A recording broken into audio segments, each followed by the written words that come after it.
On today's video, we're going to go over 8 huge new construction buyer mistakes that people are making every day in the Raleigh, North Carolina market. Hello everyone, this is Chris Morton, real estate broker with the Morton Bradbury Real Estate Group. Buying new construction is a big, huge deal. There's a lot of mistakes people are making. And the first one of the biggest, is waiting too long to get started. So the build process to build a home is generally anywhere from 1 month, if you're very lucky and they've already gotten started with everything, all the way up to 15 months, especially if you're starting with dirt. We often have clients that come to us ready to build a house, but they underestimate the time it takes to build that house based on their deadline. If they have absolutely got to be in their new house for the school semester to start, it's probably not a good idea for them to come to us in May, June. Bottom line, the best advice we can give you on building new construction is decide what your absolute date you must be moved into that new house is, and then calculate back based on worst case scenarios when you really need to get started building your home. This is definitely an area where a professional real estate broker can be of tremendous service. And as we tell our clients all the time when they come to us, it's never too early to get started in the search for a home, whether it be new construction or a resale home. The next huge mistake buyers in the Raleigh, North Carolina market and really everywhere make when it comes to buying new construction, they go straight to the builder's agent to help them build their home. We get calls at least once, if not 100 times a month, from people who have already committed, already gone and had a conversation with some of the builders' reps. And unfortunately, some of these builders are not very scrupulous, and they basically tell the buyer after the fact that they can't have an agent help them. And that's to the benefit of these slimy builders, but it's definitely to the detriment of the buyer. The vast majority of the time, you will not save any money by not having your own professional real estate agent. That broker, that real estate broker, is going to be a tremendous resource. And in fact, they're going to help eliminate a lot of these 8 mistakes we're talking about today and help you smooth things over and make your life a lot easier. And best of all, in the majority of the cases, the builder is going to pay your buyer's agent's commission.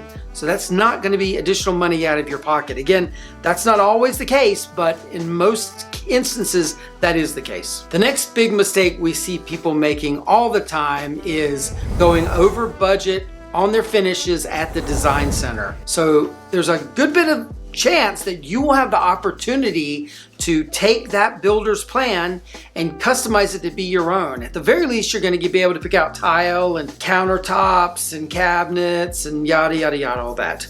That means going to a design center. And for a lot of builders, especially the builders that build a ton of homes, this is a profit center for those builders. Generally on the high end, it's not that much of a profit center. You're sort of given a budget and you can work within that budget or pay extra beyond that budget. But let's talk about the design center traps that can happen. It's very, very easy for those design center people to encourage you to spend a lot of money. And I tell the horror story all the time of the couple that I had probably almost 15, maybe 20 years ago at this point. They went to the design center, they got there early. I got there on time, and in the 30 minutes that they had already been at the design center, they had racked up like a $200,000 bill for a starter home. And this was back when, a starter home was $200,000 in the Raleigh area. They were at $400,000 already. And I had to tell them, whoa guys, whoa. You can't spend this kind of money on a starter home. You'll never get it out. Obviously, the design center lady was glaring at me. It wasn't a good scene. Basically, bottom line, you need to control yourself when you're at that design center, whether you're building a $200,000 house or a $200 million house.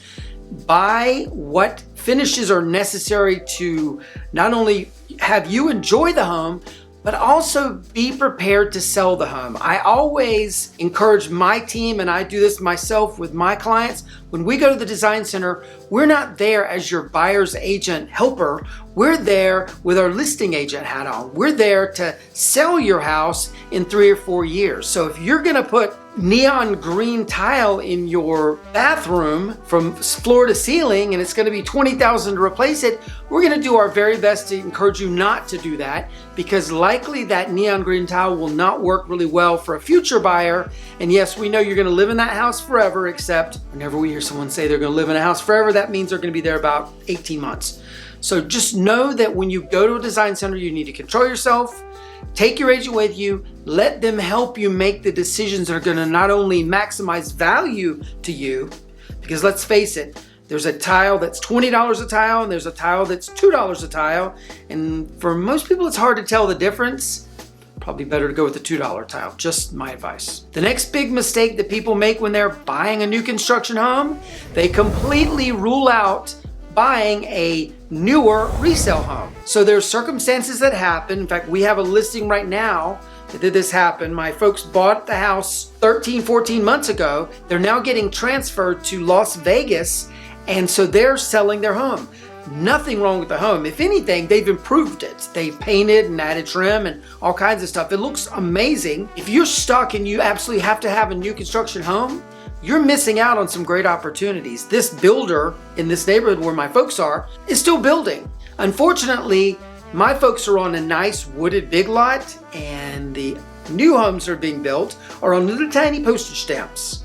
You literally can pass the Grey Poupon across to your neighbor. So don't completely rule out recently built resale homes. There may be some great opportunities there for you to get the same house that you're going to wanted that's new construction, but possibly get it at a better value, because again, those people bought homes in 2019, 2020, 2021, 2022 when construction costs weren't as crazy as they are now in 2023. So don't completely rule out everything resale. Maybe look stuff that's a couple years old. Keep an open mind. The next big mistake that people make, choosing the wrong builder to build their home. So unfortunately, not every builder can build your dream home for you at the price you want to pay. Don't expect to get a $4 million mansion from a builder who is going to be typically building in the $250,000 range. Now, nothing, absolutely nothing is wrong with a $250,000 home. But please know, if you're thinking of building a $4 million home, that takes a different kind of builder to pull that off. They've got to know how to get their subcontractors and tradesmen in. They got to know how to do alterations and design. They got to know what looks good at those design centers we talked about. Not every builder can build your dream home. And unfortunately, not every builder can build to your budget. A lot of the high-end builders out there in our market, quite frankly, that don't build at, I don't want to say an economical level, but they build really, really expensive price per square foot, and they don't necessarily have to do that. There are many, many builders that aren't at that crazy astronomical level that can build you a very, very good home. So again, this comes back to having a professional real estate broker who can help you navigate this process and find the ideal builder for the home you want to buy and the home you want to build. The next big mistake people make building new construction homes, not preparing for delays. So back to what we talked about at the very beginning of this, it takes anywhere from a month to move into a new construction home all the way to 14, 15 months. If you're building from scratch, from dirt, that process is anywhere from 6 months to 15 months. So just know that the process to build a home is not perfect. They can't tell you the moment you sign the contract that you're going to be moving in on Tuesday, May 18th, 2024. They're not going to be able to do that. We have weather issues come up. We have supply chain issues still come up. I had a buyer of a new construction home recently. They were getting glass double doors going into their office. The builder couldn't get them in time. They had to sort of make glass double doors going into the office by piecing together from different sources. It delayed the process, as you can imagine. No process is perfect, so don't plan on moving in at a set date. Lots of people sort of plan their lives around it, and I've had it happen in the past where, unfortunately, the builder's rep has said, oh yeah, we're closing on May of 2024, And then here it is, April of 2024, and the house is still in the framing stage. There's no way you're going to close in a month. And the buyer, unfortunately, I've had a couple of buyers in the last couple of years who have given up their lease on a home that on their rental, they expected to move into their new home, and they were stuck having to do like an Airbnb situation, which if you can imagine trying to do that for 2 months, that's a big chunk of cash. So just be prepared for the unexpected when it comes to building a home. You're going to be okay if you sort of map it out. Generally, again, real estate brokers will know that if you're at a certain stage with a certain price point of a house, you're probably a month or 2 months out.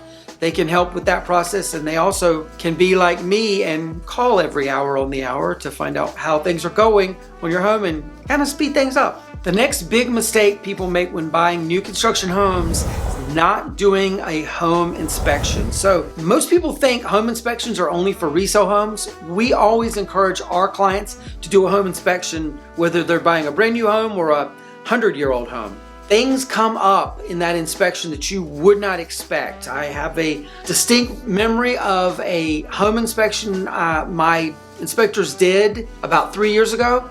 They were turning on the water in the tub in the second floor of this house. Somehow the plumbing subcontractor did not attach the plumbing from the tub to the rest of the water going out. And so there was a hole, and that water came down through the ceiling into the kitchen and tore a giant hole in the ceiling, and water was going everywhere. Thankfully, it happened before my buyers had owned the home and had taken possession of the home. The builder was able to scramble and get the plumber out, obviously, and the drywall guy out and the painters out to fix things and patch it. You would never know today that that happened, but that is just one example of something that is annoying that could happen to you. Another example I had was the gas line wasn't hooked up in the fireplace. And so you turn the fireplace on, you got gas coming into the house. Not really cool if you've got little kids. Scary situation. Luckily, the inspector found that one as well. Totally different houses. It wasn't that bad of a builder. Just know that an inspection is going to help make your life a lot easier. It's going to give you some things that you need to watch out for that maybe aren't defective, but could be defective down the road, like a window that's kind of tight and opening. And so it's going to give you things to watch out for. So again, we recommend always getting a home inspection. It is well worth the money. Along those lines, always get a radon test on the home. Radon is an odorless, colorless gas that comes about when uranium in the earth is decaying. It releases gas. It's been known to cause lung cancer in young children and the elderly. Always get a radon inspection. Always get a radon inspection. The builder will remediate if it's found before you own the home. Generally, after the fact, you're going to be responsible for paying that, and that can be anywhere from $1,200 all the way up to $2,500, $3,000 to remediate that radon. The next big giant mistake people make when buying new construction is they don't search out builder reviews before they go under contract with that builder. Just because Builder A does an amazing job in your hometown, that doesn't mean they do a great job in Raleigh, North Carolina. So it's really dependent on who is actually on the ground building the home. The national builders are basically a nameplate, almost like a franchise. But unlike McDonald's, where you're gonna get the same tasting Big Mac no matter where you go, quality is not always the same from builder to builder, even if the nameplate is the same. Again, this comes back to having a conversation with your real estate broker and doing your research to see how people in the local Raleigh area feel about Builder A versus how you feel about Builder A back in your hometown. And by the way, tooting our own horn a little bit, our team is a top 5 new construction buyer team currently in this market. We would be most honored to help you if you are considering buying a new construction home. And really, whether you're buying or selling in the Raleigh area, my team and I would be honored to be your agents of choice. You can call us on the number below, email us at hello@mortonbradbury.com, click on the link in the description, or click on the QR code. We can be happy to help you get things started. Check out this video. We think you're going to like this one as well. Like and subscribe to this channel if you haven't already done so, and we'll see you on the next one. Take care. Bye-bye.